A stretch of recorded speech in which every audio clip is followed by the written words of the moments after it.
Tapi orang yang dekat dengan Allah itu diberikan pengetahuan kapan dia akan mengalami kematian.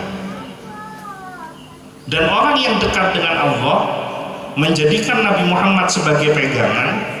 Kematian itu bukan sesuatu yang menakutkan, bahkan kematian itu menjadi sesuatu yang dirindukan, karena pintu perjumpaan antara dirinya dengan Allah adalah melalui jalur kematian. Assalamualaikum warahmatullahi wabarakatuh.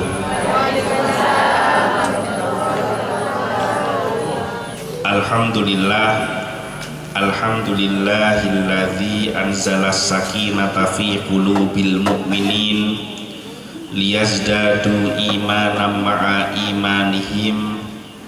Asyhadu an la ilaha illallah wahdahu la syarikalah wa asyhadu anna sayyidana Muhammadan abduhu wa rasuluh la nabiyya wa la rasula ba'dah.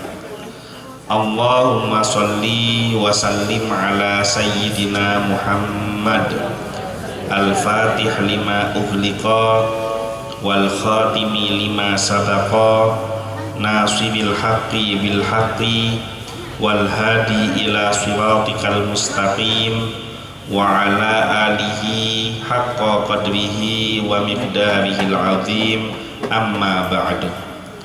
Kepada yang saya hormati dan yang saya muliakan, para alim ulama, para kiai, para ustadz, para guru ngaji, tokoh masyarakat, kepada yang saya hormati tuan rumah Bapak Haji Bahrud sekeluarga, hadirin hadirat rahimakumullah.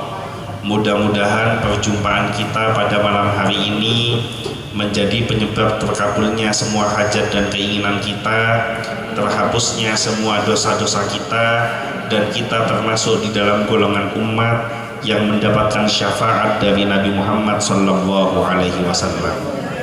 Pada malam hari ini kita melanjutkan kajian surat Al-Baqarah ayat yang ke-100. A'udzubillahi minasyaitonirrajim. Bismillahirrahmanirrahim. Awakullama ahadu ahdan nabadhahu fariqum minhum bal aktsaruhum la yu'minun. Awakullama, mengapa setiap kali ahadu ahdan, mereka mengikat perjanjian, nabadhahu, mereka melemparkan perjanjian itu, fariqum minhum, sebagian dari mereka, bal aktsaruhum, bahkan sebagian besar dari mereka, la yu'minun, tidak beriman. Malik bin Saif, seseorang yang beragama Yahudi yang hidup pada zaman Nabi Muhammad SAW, mengatakan ketika Rasulullah SAW telah menjadi utusan Allah dan memperingatkan kepada mereka perjanjian yang diambil oleh Allah atas diri mereka dan apa yang dijanjikan Allah Subhanahu wa Ta'ala kepada mereka sehubungan dengan perkara Nabi Muhammad SAW, Allah tidak menjanjikan kepada kami tentang Muhammad dan dia tidak mengambil janji apapun atas diri kami. Jadi asbabun nuzul, sebab dari ayat mereka turun, beda seseorang yang beragama Yahudi namanya Malik bin Saif. Nah, Malik bin Saif neka ketika berjumpa dengan Rasulullah, sekadima Rasulullah neka menyampaikan dirinya sebagai utusan Allah. Kemudian Rasulullah mengingatkan, ngengaaki kepada seluruh umat Yahudi tentang perjanjian umat Yahudi yang dibuat bersama Allah, di mana orang Yahudi neka di dalam perjanjiannya mengimani apa yang diperintahkan oleh Allah mengimani apa yang diturunkan oleh Allah, salah satunya yaitu kitab Taurat dan Injil. Sekadimai dalam kitab Taurat dan Injil neka beda perintah untuk iman mengikuti nabi yang terakhir yaitu Nabi Muhammad SAW. Nah, ketika hal ini disampaikan oleh Rasulullah, Malik bin Saif neka dengan tegasnya, dengan angkuhnya, dengan sombongnya mengatakan bahwa Allah tidak menjanjikan kepada kami tentang Muhammad. Jadi menyangkal. Malik bin Saif dan orang-orang Yahudi yang lainnya menyampaikan bahwa dalam kitab Taurat, dalam kitab Injil neka sobung janjina Allah tentang Muhammad. Jadi Muhammad neka ngarang. Dan Allah tidak mengambil janji apapun atas diri kami. Jadi Allah ini tidak membuat janji apapun dengan diri kami. Maka Allah Subhanahu wa taala menurunkan firman-Nya, awakullama ahadu ahdan nabadahu fariqum minhum. Awakullama, mengapa setiap kali ahadu ahdan kalian mengikat janji, nabadahu fariqum minhum, sebagian dari kalian melemparkan janji tersebut. Al-Hasan Al-Basri, seorang ulama tabi'in, mengatakan sehubungan dengan makna firman-Nya, bal aksaruhum la yu'minun, bahkan sebagian besar dari mereka tidak beriman. Memang benar tiada suatu perjanjian di muka bumi ini yang mereka lakukan, melainkan mereka pasti melanggar dan merusaknya. Mereka mengadakan perjanjian di hari ini dan besoknya mereka pasti merusaknya. Kalau kita cerna ayat Al-Quran di ayat yang ke-100 ini diawali dengan kata awakul lama. Awakul lama ini artinya mengapa setiap kali. Nah, ini merupakan kata tanya. Nah, biasanya kata tanya itu adalah untuk dijawab.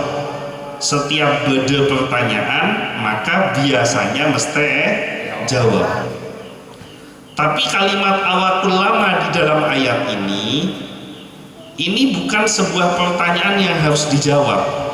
Tapi awakul lama di sini adalah cibiran, hinaan dari Allah kepada Bani Israel. Awakul lama, mengapa setiap kali kamu membuat janji dengan Allah kok selalu mengingkari janji?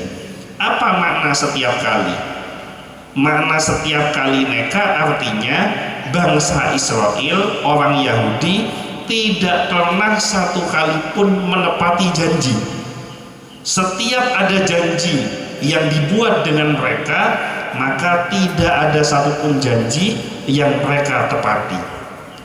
Janji dengan Allah diingkari, janji dengan nabi-nabinya diingkari, apalagi hanya perjanjian dengan kita sebagai manusia biasa. Moneabus ebrita, mulai dari zaman lambe Israel neka ketika berperang dengan Palestina, Israel dalam posisi tidak menguntungkan, dibuat perjanjian damai. Tapi selang berapa waktu Israel sendiri yang melanggar perjanjian tersebut. Nah, neka umat Islam tak usah kerja, karena dalam Al-Quran sudah diterangkan bahwa orang Yahudi mulai dari zaman lambe punya kebiasaan mengingkari janji. Bahkan Nabi Muhammad SAW sendiri menyanjung Nabi Musa dengan ucapan Allah merahmati Nabi Musa atas kesabaran Nabi Musa menghadapi Bani Israel. Karena bukan sekali dua kali Bani Israel ini melakukan kedurhakaan, tetapi seperti yang kita bahas di ayat-ayat yang sebelumnya, Bani Israel berulang-ulang melakukan kedurhakaan kepada Allah. Ketika setiap ada janji pasti akan diingkari. Kemudian ada kalimat nabadahu. Nabadhahu neka bermakna ngonta lagi, melemparkan. Yang dilemparkan itu apa? Ini ulama ada dua makna. Ulama yang pertama berpendapat bahwa yang dilemparkan itu betul-betul fisik ayat Allah. Karena di ayat yang ke-99 kemarin diterangkan walaqad anzalna ilaika ayatin bayyinat, dan sungguh telah diturunkan kepada kamu ayat-ayat yang jelas dan menerangkan. Nah, ayatin bayyinat neka yang dimaksud adalah Al-Quran. Nah, menurut ulama pendapat yang pertama dikatakan nabadhahu neka orang Yahudi betul-betul memegang Al-Quran, kemudian Al-Quran secara fisik naka lagi. Jadi fisiknya Al-Quran ini dilemparkan. Nah, kira-kira neka akhlaka mapan apa coba neka? Jadi mengingkari Al-Quran dengan cara melemparkan fisik Al-Qurannya. Nah, pendapat yang kedua mengatakan bahwa mereka itu melemparkan Al-Quran bukan fisik Al-Qurannya, tetapi setiap perjanjian yang dibuat oleh Allah dan Rasulnya yang termaktub di dalam kitab suci mereka, mereka mengingkari. Di dalam kitab Taurat maupun Injil sudah diterangkan akan kedatangan Nabi Muhammad. Bahkan diterangkan mereka ini ya'rifunahu kama ya'rifuna abna'ahum.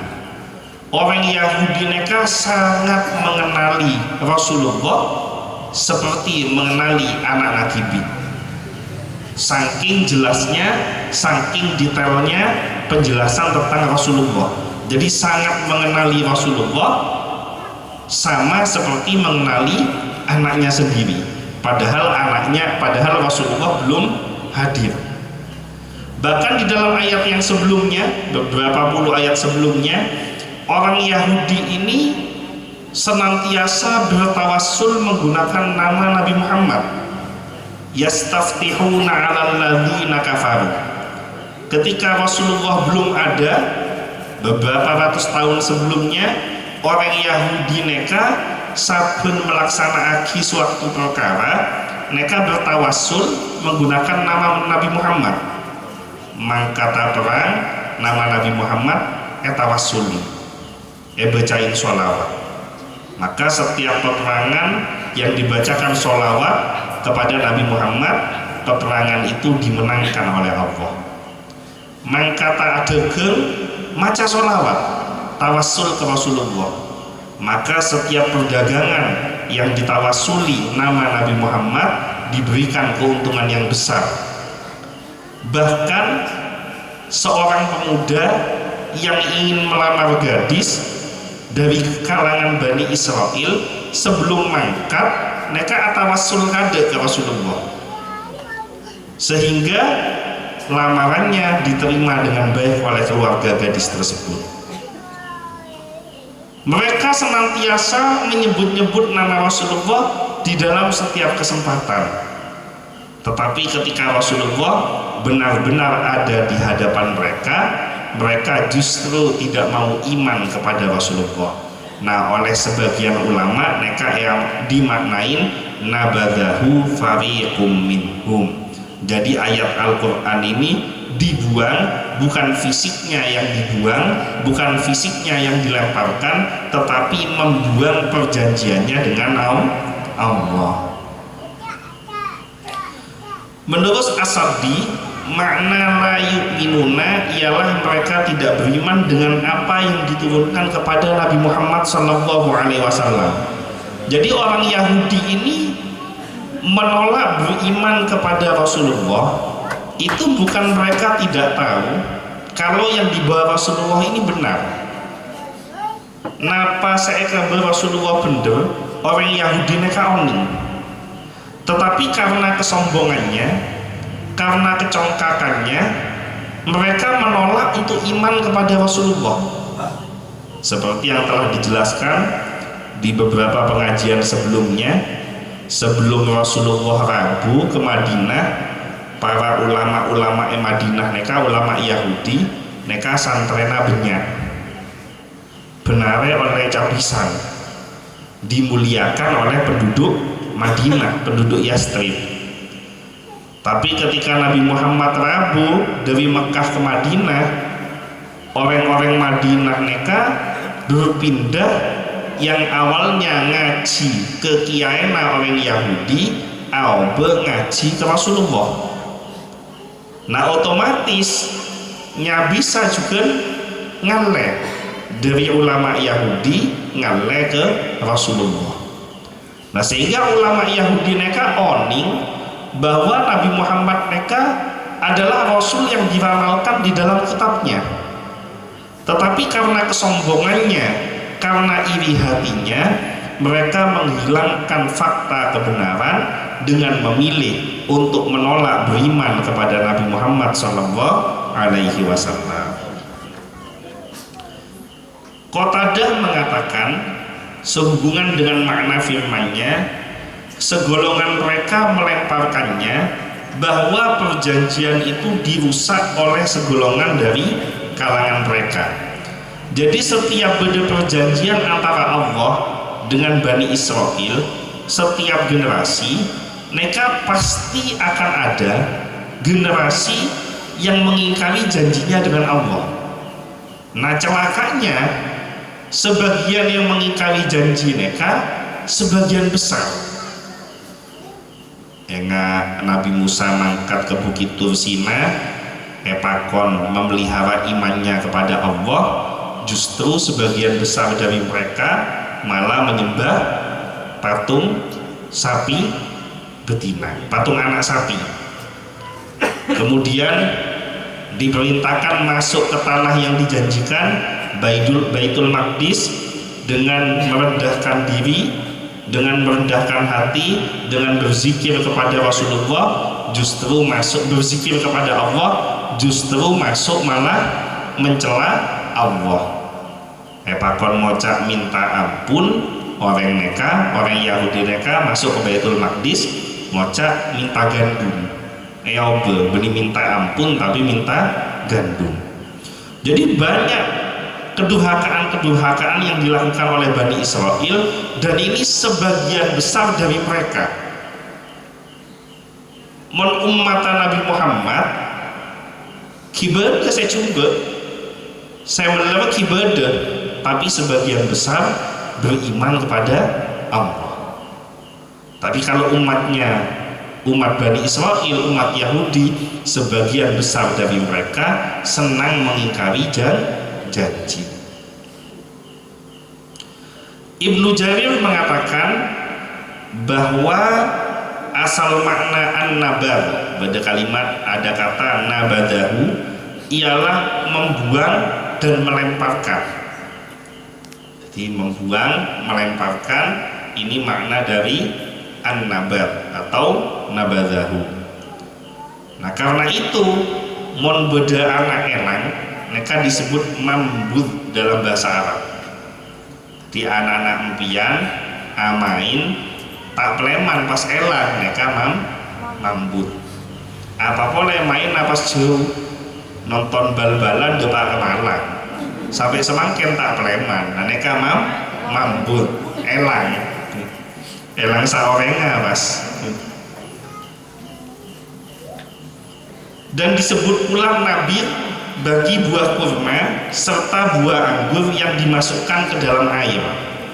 Jadi kurma sama anggur seontar lagi ke air, dalam bahasa Arab mereka disebut nabir. Nabir mereka dilemparkan.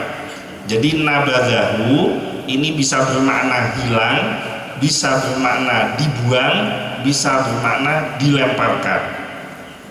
Jadi mengingkari perjanjian Allah, hilang perjanjian dengan Allah, melemparkan janji-janjinya Allah, membuang perjanjian dengan Allah.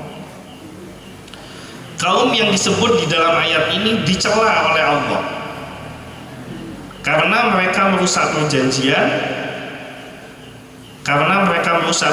mereka dengan Allah yang telah disebut sebelumnya. Jadi awakullama ahadu ahda, kenapa setiap kali kamu membuat janji nabadahu, kamu ini kok ingkar?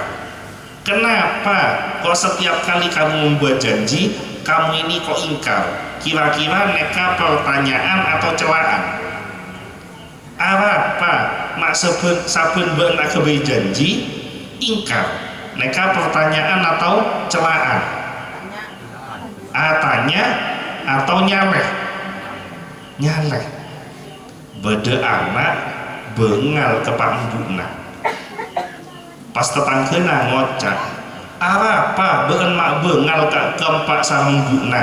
Pertanyaan ini bukan pertanyaan, tapi pertanyaan ini bermakna kamu ini apa nggak ngerti hukum, kok berani-beraninya durhaka kepada kedua orang tua. Sama, kamu ini kok keterlaluan, berani-beraninya melanggar janji dengan Allah. Jadi awakullama ahadu ahdan ini bukan pertanyaan, tapi cercaan, hinaan dari Allah kepada orang Yahudi. Kenapa setiap kamu bikin janji dengan Allah, kok berani-beraninya kamu melanggar janji? Apa janji mereka dengan Allah? Yang pertama, orang Yahudi mereka bersedia menjadikan Rasulullah mereka sebagai pegangan.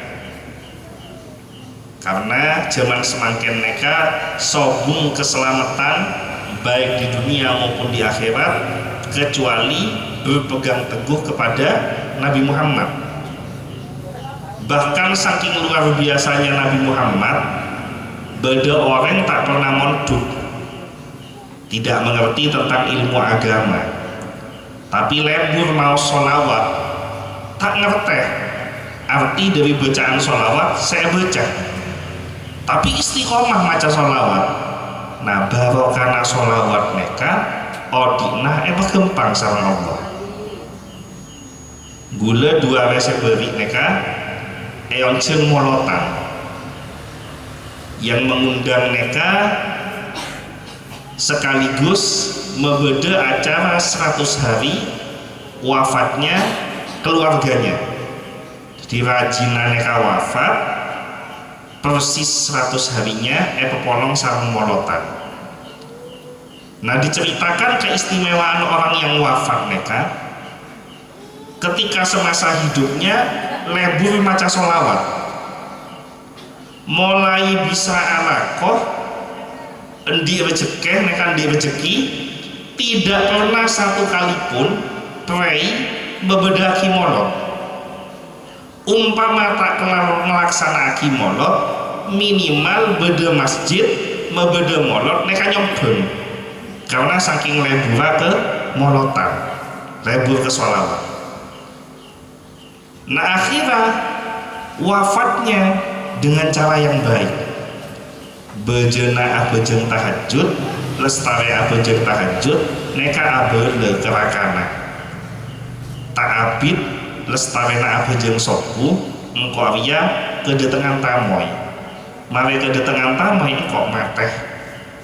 Jadi gula neka wasiat keajunan, jadi rajinan neka abele kerakana, dekik bejena molot cek sampai tak melaksanakan molotan.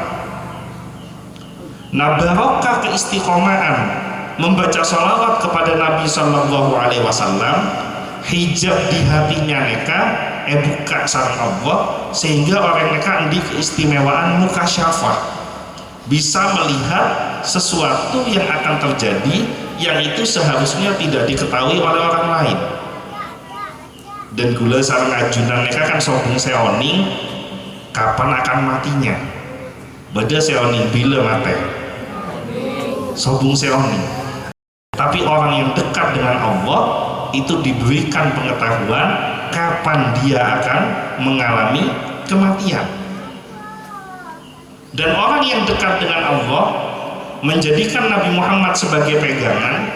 Kematian itu bukan sesuatu yang menakutkan, bahkan kematian itu menjadi sesuatu yang dirindukan, karena pintu perjumpaan antara dirinya dengan Allah adalah melalui jalur kematian.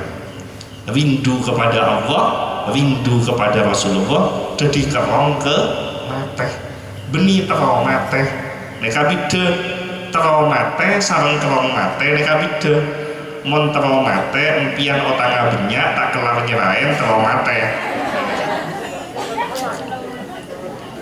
Depak kadima gila, depak mate.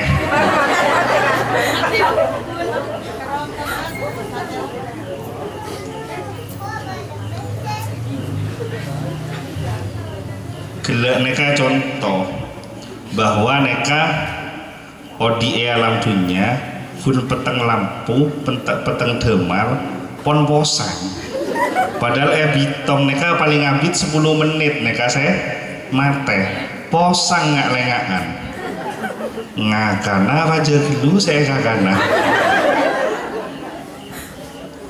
napa boleh sombong ngomor masuk ke kubur neka lebih posang boleh.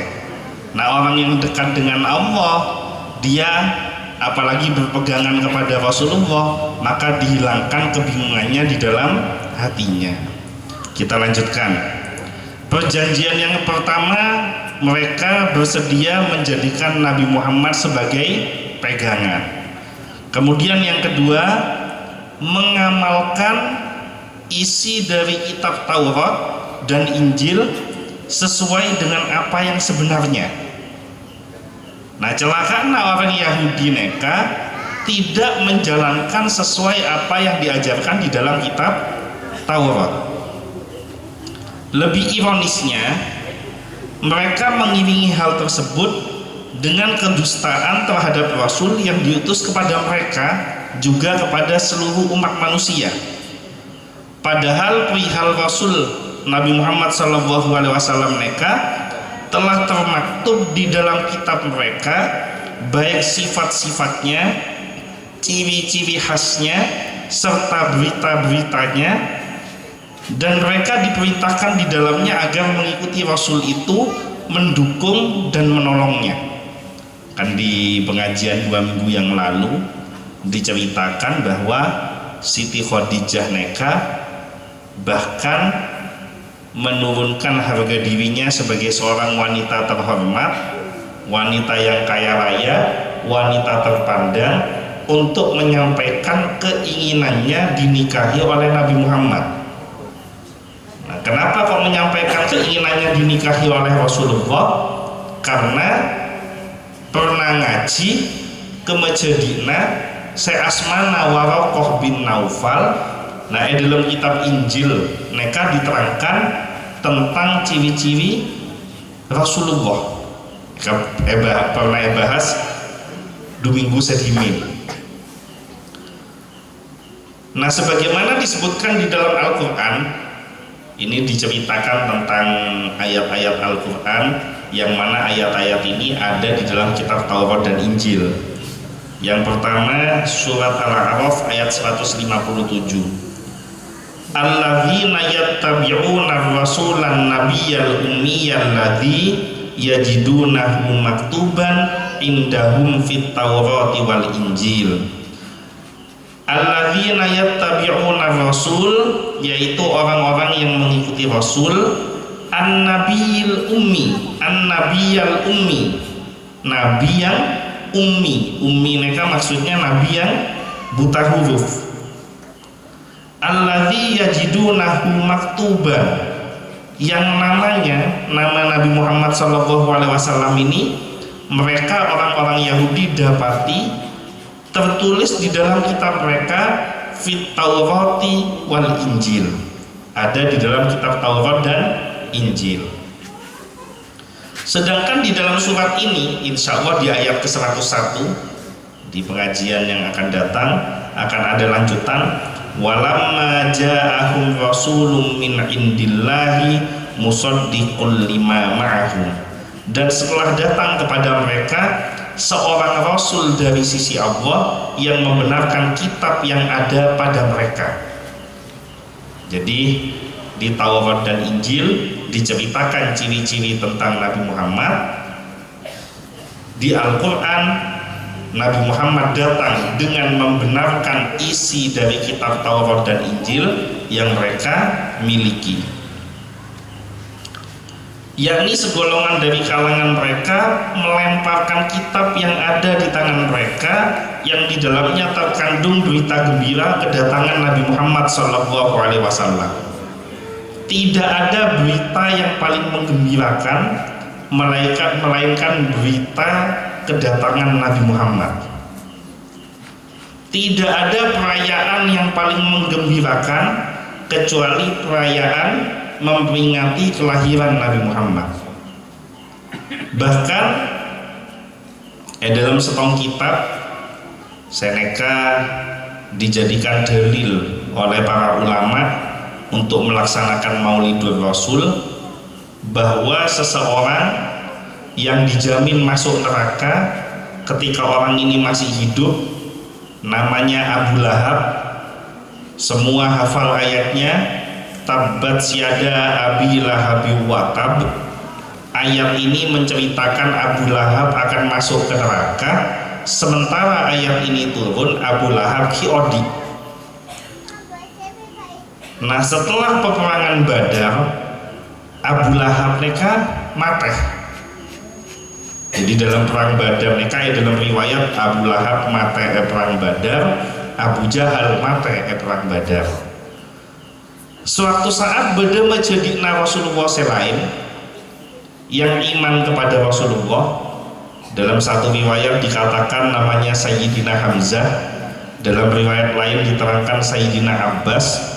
Suatu saat mereka tidur kemudian bermimpi. Dalam mimpi mereka tetap mau keteretana Abu Lahab. Jadi tetap mau sarang teretana si asmana Abu Lahab. Abu Lahab mereka menjadikan Rasulullah. Sayyidina Hamzah sarang Sayyidina Abbas mereka juga menjadikan Rasulullah. Bidana saya setong iman, saya setong kafir. Nah, dalam mimpi mereka ketika berjumpa dengan Abu Lahab mereka keadaannya ada di neraka. Benar mereka edul jedul sama mereka, mengalami siksaan yang sangat dahsyat. Tapi ajaibnya ketika tepat hari Senin, saben hari Senin, siksaan yang dialami oleh Abu Lahab mereka beri korting sama Allah, pedemang. Jadi tidak sekeras hari-hari yang lainnya. Maka Sayyidina Hamzah atau Sayyidina Abbas bertanya kepada Abu Lahab dalam mimpi mereka, mak bisa benar siksa sarang Allah dengan siksaan yang sangat keras, mak saben hari Senin pedemang sarang Allah siksana. Neka asbabna apa? Penyebabnya apa? Dijawab oleh Abu Lahab, penyebab saya saben hari Senin siksanya pedemang sarang Allah karena lambe bekto Siti Aminah para arembi Rasulullah engkau ya endi budak asmana Suwaibah. Suwaibah neka eolok sarang gula. Pas gulanya kan ngocak ke Suwaibah, beene beri tugas bingkok kancani Siti Aminah deki melestarena arembi been mangkat kengkok abelem enik saya keluar lagi sama Siti Aminah neka lake napa bini. Nah, apa mak diberikan tugas untuk memberikan informasi, karena dalam budaya Quraisy jahiliyah monreng bini melahirkan enik lake neka kebanggaan, bangga, bunga. Tapi mon bini neka melahirkan enik bini neka merasa aib, todus. Bahkan budaya jahiliyah zaman lambe orang Arab Quraisy mon di anak bini neka tak ada teh laguna, langsung gali kuburan pendem neka diodi enik bini neka. Nah, akhirnya Suwaibah mendampingi Siti Aminah sampai proses persalinannya, lahirlah seorang manusia terbaik yaitu Nabi Muhammad. Begitu lahir ngabes enik nalake suwaibaneka berkah bunga menghadap kepada tuannya Abu Lahab. Wahai tuanku, saudara istri dari saudara laki-lakimu telah melahirkan bayi laki-laki. Begitu Abu Lahab ngeding mon enik saya lahir neka enik lake bunga Abu Lahab neka saking bunga na Abu Lahab Suwaibah yang statusnya budak, karena saking bunga na Abu Lahab Suwaibah ini dimerdekakan menjadi manusia merdeka, dilepaskan status budaknya. Mon etong bitong budak neka kan lebih larang daripada onta. Onta neka zaman semakin paling mode neka regana 50 juta onta neka. Jadi umpama pada bayi sarung onta Abu Lahab neka amolot ngabi 50 juta. Nah kira-kira beda orang pucangan nom amolot ngabi 50 juta. Berarti empian sarang dan gula makoma kita ada pak Abu Lahab, karena Abu Lahab 50 juta molot. Nah Abu Lahab neka bunga bukan karena yang lahir ini kelak akan menjadi nabi atau rasul. Abu Lahab neka bunga penyebab bunga nagun setong karena enik nala lake. Nah cuma kebetulan ketepaan enik saya lake neka enik Nabi Muhammad Shallallahu Alaihi Wasallam. Nah barokana bunga karena enik nalake neka tidak ada kaitan dengan naguna enik lake neka bekal jadi nabi. Abu Lahab diringankan siksanya oleh Allah sebenarnya Senin. Napa boleh dan gula sarang panjenengan sarang ajunan sedaja umatnya Nabi Muhammad. Kalau Abu Lahab ingkar kepada Allah, kafir kepada Rasulullah, cuma modal bunga karena eniknya Nabi Muhammad lahir polana lake, pas modal bunga diringankan siksanya oleh Allah. Napa boleh dan gula sareng ajunan iman kepada Allah, iman kepada Rasulullah, pas bunga gembira merayakan Maulid Nabi Muhammad Sallallahu Alaihi Wasallam. Di semangat mon beda molotan neka norok, mon beda molotan neka norok ki norok toju, norok ngaji, norok nyombeng neka nyombeng pese, mon tandi pese nyombeng tenaga, cek nyombeng bentah, cek mon beda orang apa lo amolot, saya sombong aki bentah menolok. Saya kebele kakanan kurang nyaman, saya kebele sepi keramat teh, padahal pemadaman gila ketepaan. Di dalam ayat ini, di dalam ayat yang ke-101 yang besok kita akan kaji, disebutkan waro'a duhurihim, di belakang punggung mereka. Jadi orang Yahudi mereka meletakkan Al-Quran, meletakkan ayat-ayat Allah ini diletakkan di belakang. Al-Quran kalau diletakkan di depan ini memuliakan namanya, diletakkan di samping ini masih menghormati Al-Quran.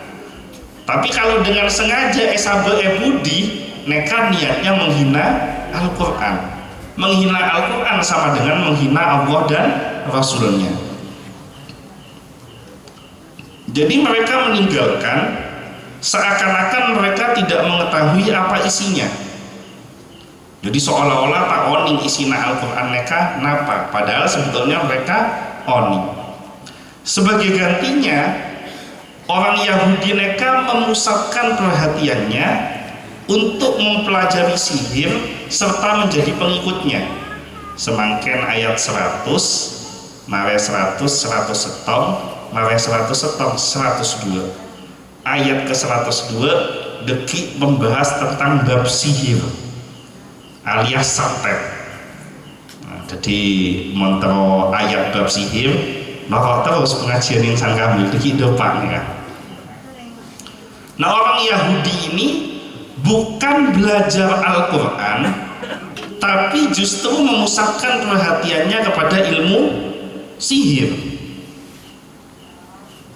Bahkan dikatakan wara'a dhuhurihim, mereka mempelajari ilmu-ilmu sihir dengan cara menghinakan Al-Quran. Berapa banyak ilmu sihir yang mungkin diketahui untuk menyihir seseorang dengan cara Al-Quran ede bode Al-Quran eketujui bode nyarek makam Syekh Buruk, kuburan yang bolong itu Syekh Buruk, kemudian nyabek macem-macem dalam kuburan Syekh Buruk neka, termasuk salah setengah Al-Quran.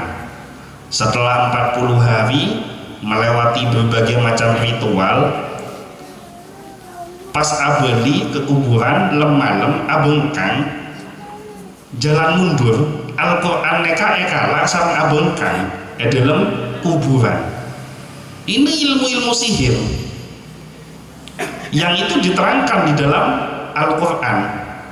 Dan orang-orang Yahudi ini bukan mengikuti ajaran di dalam Al-Quran, tetapi Al-Quran digunakan sebagai alat untuk ilmu sihir mereka, dan mereka menjadi pengikutnya. Ilmu sihir yang paling tua dalam Al-Quran neka namanya yufarriqu nabainal mar'i wa zawji. Ilmu sihir yang paling tua bersekutu dengan jin namanya jin dasim, tugasnya membuat suami dan istri menjadi berpisah, jadi apesa, jadi cerai. Sobu lantarana reng lake saling reng bini saling beji tak nomo bener atau kar melolo, dikasih nasihat tak ngedes, beri nasihat orang sepo, beri nasihat kiai neka tak ngedes. Kenapa? Karena capok sihir neka. Jadi sihir itu bukan tidak ada, sihir itu ada, karena Al-Quran pun mengatakan tentang sihir. Seperti sejarahnya Nabi Musa, sekadima Nabi Musa neka berdakwah kepada Raja Fir'aun. Raja Fir'aun manggil pasukan, endi pasukan neka isinya tukang sihir. Jadi ada pasukan yang bagian perang, ada pasukan bagian sihir. Dihadapkan ke Nabi Musa, kemudian ngala tali, ngala ranting, kaju, neka yang talaki kapi, jadi olah sebenarnya. Nah kemudian dengan mukjizat Allah, tongkatnya Nabi Musa dilemparkan, jadi olah saya paling rajin, sehingga ular-ularnya tukang sihir, neka ekakan kapi sareng tongkatnya Nabi Musa. Jadi sihir neka beda. Bahkan orang Yahudi neka setelah menguasai sihir, mereka ini bermaksud mencelakakan Nabi Muhammad SAW. Jadi kanjeng Nabi neka pernah capok sihir. Umpama empian beda saya capok sihir, neka tenang bayi. Apa? Karena kanjeng Nabi pernah capok sihir. Jadi orang Yahudi neka ada namanya Labid bin Al-Aqsom. Mereka itu neka dalam kitab Ibnu Katsir beningarang juga dalam kitab tafsir Ibnu Katsir. Mereka itu ngalak sisirnya Rasulullah, jadi ngecok sisir soroinya Rasulullah. Sekadima soroi neka beda obukna Rasulullah, neka ngecok. Nah setelah ngecok buntel aku kain. Nah lestari buntel ngalak ketandan kering bungkana kurma. Jadi bungkana kurma neka kan beda tandenan neka tanden. Nah saya kering neka ekala popolong sareng buntelan, saya dalam buntelan neka beda si soroi sore sebeda obuna Rasulullah. Nah kemudian esabe beda somor namanya somor arwan beda betoh esabe bebena betoh, sehingga Rasulullah mereka merasakan efek dari sihir tersebut, sempat berhalusinasi. Apa medurana halusinasi mereka? Hah? Sempat napa halusinasi mereka menjebena kelangenan napa medurana halusinasi mereka apa? Hah? Mosangin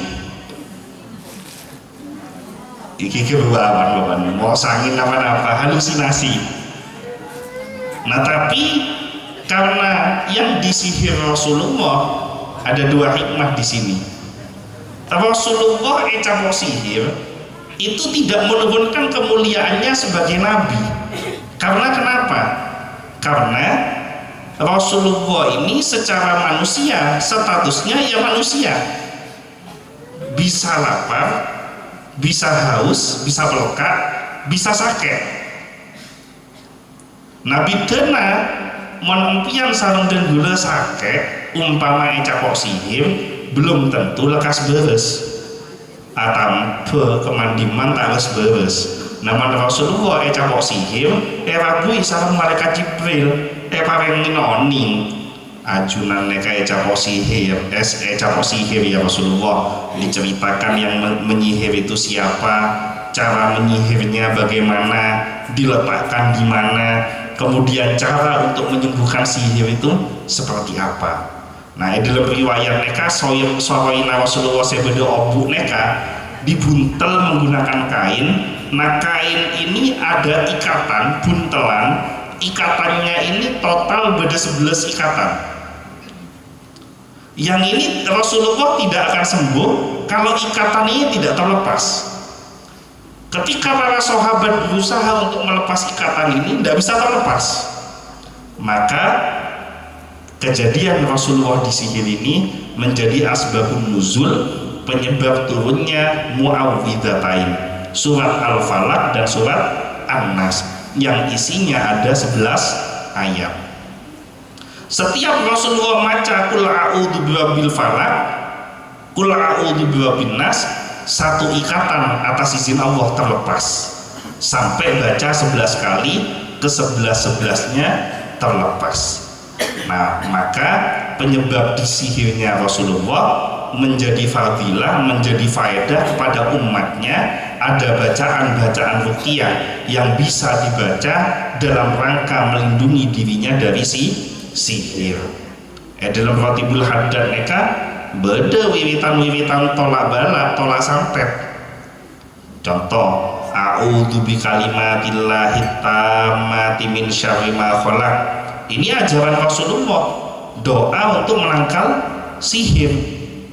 Ada bismillahilladzi la yadhurru ma'asmihi syai'un fil ardi wala fis samai wa huwas samiul alim. Ini juga nolak sihir. Ada ayat kursi nolak sihir.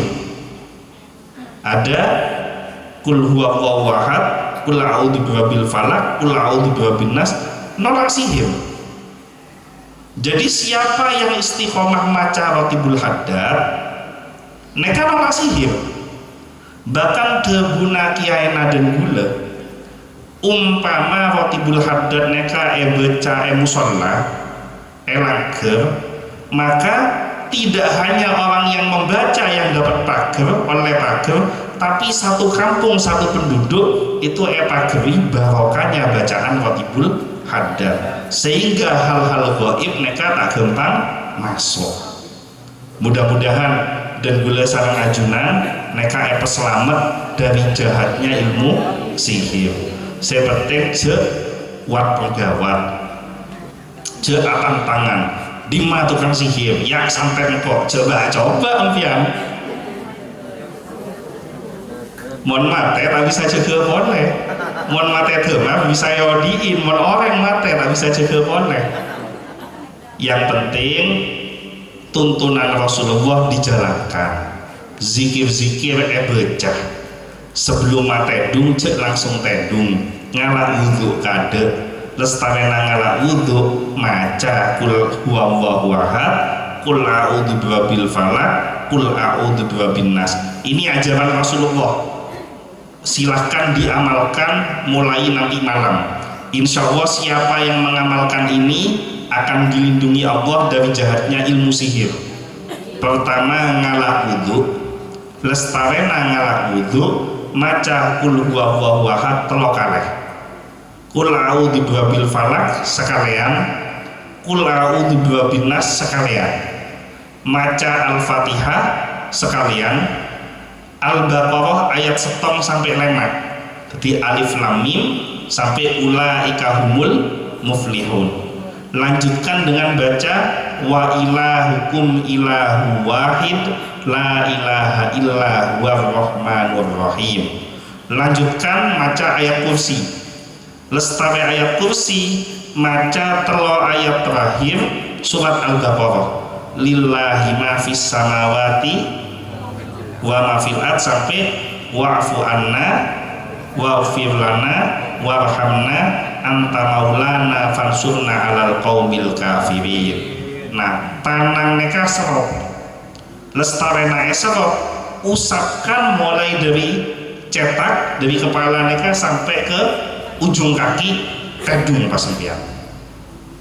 Umpama tak apal selanjeng minimal piang maca kul huwallahu ahad kul a'udzu birabbil falaq kul a'udzu birabbin nas neka padeh. Umpama kita apal boleh kimaca napa saya ngampian minimal lempian enggak Allahu tak apa sampai tedung, insya Allah mereka akan dilindungi oleh Allah. Jangan sampai tidur tanpa berzikir kepada Allah. Apa? Karena khawatir mereka tedung terakhiran piang sarang dan gula pas tak jaga boleh. Dan makanya akhir umpama neka tedung saya terakhir neka insya Allah meninggalnya husnul khotimah. Gula tak bengal jeng lanceng membahas bab kematian boleh tak kok mati boleh gula.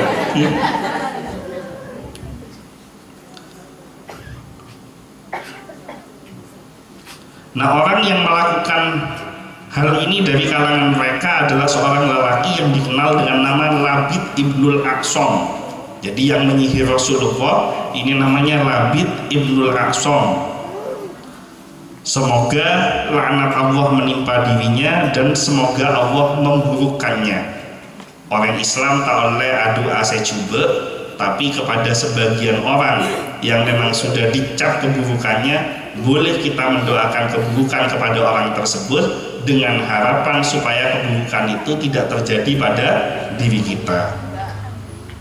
Maka Allah memperlihatkan hal tersebut kepada Rasulullah dan menyembuhkannya serta menyelamatkannya dari sihir tersebut, seperti yang dinyatakan di dalam kitab Shahihain secara panjang lebar dari Siti Aisyah Ummul Mukminin yang hadisnya akan diketengahkan kemudian. Umpama tak bisa ngaji kayak epok capok ada remah mas ngaji tak tahu ke ngaji epok capok abojeng tak tahu mana abojeng. Jadi pagar sombong langsung masuk mas, apa jangan pun kadung masuk. Nah, bagaimana solusinya? Mendekatlah kepada orang-orang yang dekat kepada Allah, mohonlah doa kepada orang yang dekat kepada Allah supaya sakit akibat sihir itu diangkat oleh Allah. Jangan sampai atap kedukon, beda dukon dengan orang yang dekat sama Allah itu beda, walaupun canempian pada. Apa bedanya dukon dengan orang yang dekat kepada Allah? Mon dukon pertama pengobatannya pasti disertai dengan komersil. Tujuan mengobati adalah untuk mencari keuntungan, sehingga memasang tarif. Oh neka kodu majer mahara 500.000 neka beda jimata sambil moleh sambil penasaran buka kisah bunga sena paling pun kain buntel beri isolasi maaf pon 500.000. Yang kedua, ketika kita mendekat kepada orang tersebut, memohon kepada Allah untuk supaya disembuhkan, kita ini semakin dekat atau tidak kepada Allah. Menempian rabu ke dalam orang neka, jen males saya berjengah, jen sengkah saya datang ke majelis-majelis ilmu, males yang mau berzikir, maka sudah dipastikan orang ini ilmunya ilmu setan. Tapi kalau para alim ulama mereka tak harus pengasuh pondok pesantren. Orang yang dekat kepada Allah itu tidak harus pakai gamis, pakai surban. Bisa jadi orang alanduk mereka semaka Allah. Bisa jadi tukang becak mereka walinya Allah. Bagaimana mengukur dia seorang waliullah? Setiap kita dekat kepada dirinya, hati kita selalu tenang. Setiap memandang wajahnya, hati kita selalu bergembira, karena orang yang dekat kepada Allah pasti mengikuti akhlaknya Rasulullah.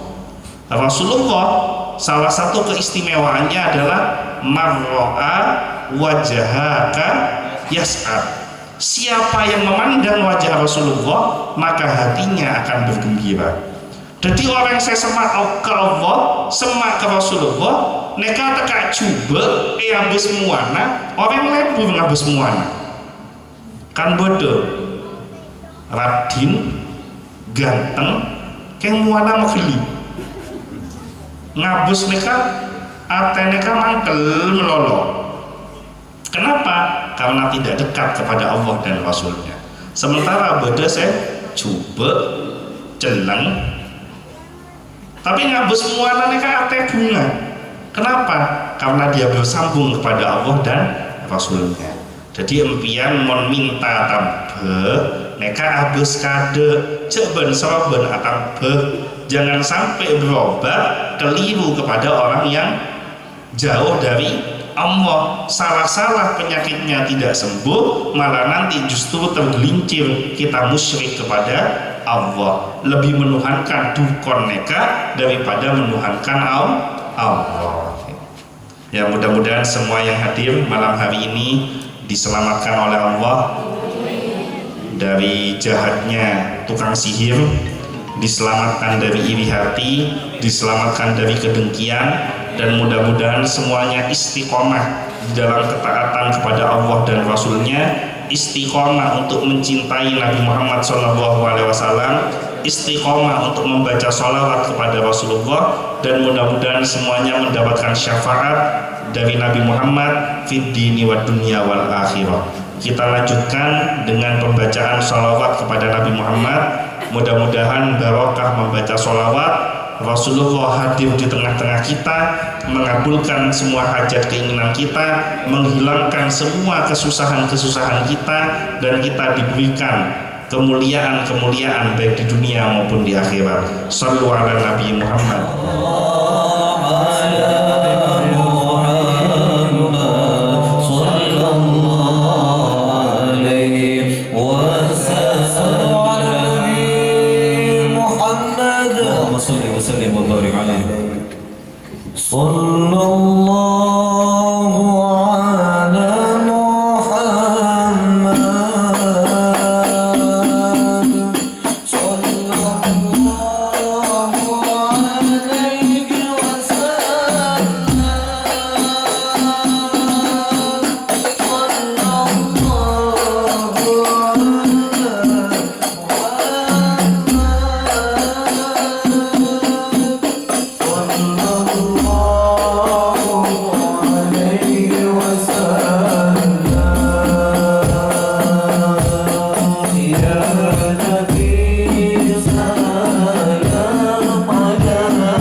A'udzu billahi minasyaitonir rajim. Bismillahirrahmanirrahim.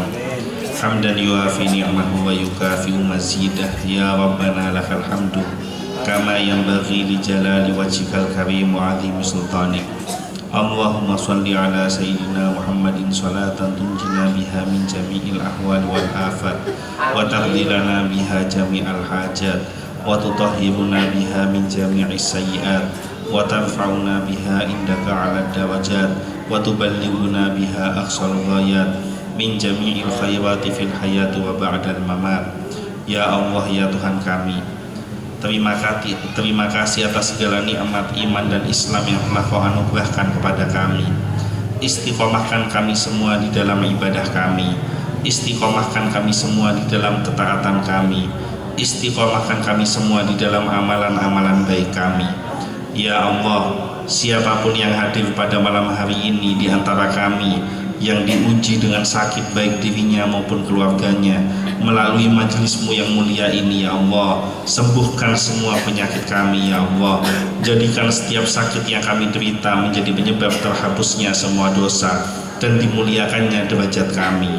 Ya Allah, siapapun yang hadir pada malam hari ini yang diberikan ujian berupa kesulitan ekonomi, berikanlah kemudahan rizki kepada kami semua, ya Allah. Berikanlah rizki yang banyak dan barokah kepada kami, ya Allah. Jauhkanlah kami dari rizki yang haram, jauhkan kami dari riba, selamatkan kami dari seluruh hutang-hutang kami, ya Allah. Ya Allah, ya Tuhan kami, ampunilah segala dosa dan kesalahan kami, karena kami sadar bahwa waktu demi waktu yang kami lalui pada hakikatnya mendekatkan diri kami kepada jadwal kematian kami.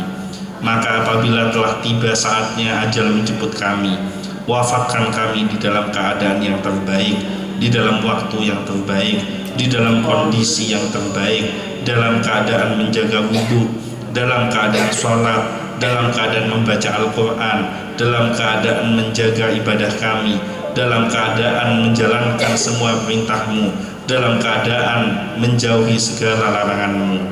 Ya Allah, ya Tuhan kami, ampunilah semua dosa dan kesalahan kami, baik yang disengaja maupun yang tidak disengaja, baik dosa kecil maupun dosa besar. Ya Allah, jikalau seandainya ada yang hadir pada malam hari ini di antara kami di masa yang telah lalu pernah melakukan dosa-dosa besar, pernah syirik, pernah berzina, pernah mencuri, pernah minum minuman keras, pernah durhaka kepada kedua orang tuanya, pernah zalim kepada istrinya, pernah durhaka kepada suaminya, pernah zalim kepada anak dan keturunannya, maka melalui majelismu yang mulia ini, ya Allah, ampunilah semua dosa dan kesalahan kami. Jadikanlah kami semua yang hadir pada malam hari ini keluar dari majelis ini dalam keadaan bersih tanpa dosa. Ya Allah, ampunilah dosa dan kesalahan kedua orang tua kami. Siapapun yang hadir pada malam hari ini yang orang tuanya masih hidup, panjangkan umurnya, sehatkan badannya, bahagiakan hatinya, wafatkan dalam keadaan husnul khotimah. Siapapun yang hadir pada malam hari ini yang orang tuanya sudah wafat, ampuni segala dosanya, terima segala kebaikannya. Siapapun yang hadir pada malam hari ini yang orang tuanya saat ini di alam kubur sedang mengalami siksa kubur, maka melalui majelismu yang mulia ini, ya Allah, angkat siksa kubur kedua orang tua kami, ampunilah segala dosanya, masukkan ke dalam surgamu, kumpulkan bersama Nabi Muhammad SAW, kumpulkan kami juga bersama kedua orang tua kami sebagaimana Kau kumpulkan kami di dunia ini, ya Allah.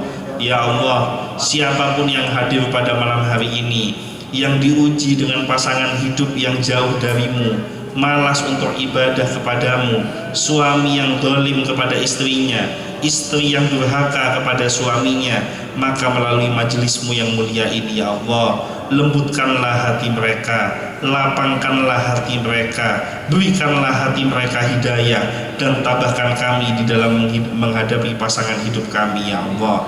Ya Allah, siapapun yang hadir pada malam hari ini diberikan ujian anak-anak yang durhaka, senang menyakiti hati kedua orang tuanya, senang membantah perintah kedua orang tuanya, maka melalui majelismu yang mulia ini, ya Allah, berikan hidayah kepada anak keturunan kami kami. Jadikan anak keturunan kami anak-anak yang solih dan solihah, anak-anak yang bisa mengantarkan kami menuju surga-Mu ya Allah. Ya Allah, siapapun yang hadir pada malam hari ini, apapun hajat dan keinginannya, apapun permohonannya, kabulkanlah ya Allah. Jadikan siapapun yang hadir pada malam hari ini menjadi orang yang berbahagia, karena setiap doa yang dipanjatkan dikabulkan. Kami berdoa dan memohon hanya kepadamu. Kami yakin bahwa tidak ada daya dan upaya melainkan dengan pertolongan-Mu. Maka jangan kecewakan setiap permohonan dan doa kami ya Allah. Selamatkan kami baik di dunia maupun di akhirat. Selamatkan kami dari segala macam musibah. Selamatkan kami dari segala macam wabah dan penyakit. Selamatkan kami dari segala macam orang zalim. Selamatkan kami dari segala macam ilmu sihir. Selamatkan kami dari segala macam penyakit-penyakit yang mengerikan. Selamatkan kami dari segala macam kemiskinan yang menyengsarakan. Selamatkan kami baik di dunia maupun di akhirat. Rabbana hablana min azwajina wa dzurriyyatina qurrata a'yun waj'alna lil muttaqina imama. Rabbi ja'alni muqimas sholati wa min dzurriyyati rabbana wa taqabbal du'a. Allahumma jamilna bil afiyati was salamah wa haqiqna bit taqwa wal istiqamah wa a'idna min mujibatin nadamah innaka sami'ud du'a. Rabbi fanfa'na bi barakatihim wahdinal husna bi hurmatihim wa amitsna fi tariqatihim wa mu'afatin minal fitani. Rabbana atina fid dunya hasanah wa fil akhirati hasanah wa qina adzabannar. Subhana rabbika rabbil izzati amma yasifun wa salamun alal mursalin walhamdulillahi rabbil alamin. Al-Fatihah. A'udzu billahi minasyaitonir rajim. Bismillahirrahmanirrahim. Alhamdulillahi rabbil alamin arrahmanir rahim maliki yaumiddin. Iyyaka na'budu wa iyyaka nasta'in ihdinas siratal mustaqim siratal ladzina an'amta 'alaihim ghairil maghdubi 'alaihim waladdallin. Amin. Informasi untuk pengajian 2 minggu yang akan datang akan diselenggarakan di Sekar Putih di kediaman Ibu Sahriami. Mudah-mudahan semua sehat, panjang umur. Berjumpa di pengajian 2 minggu yang akan datang.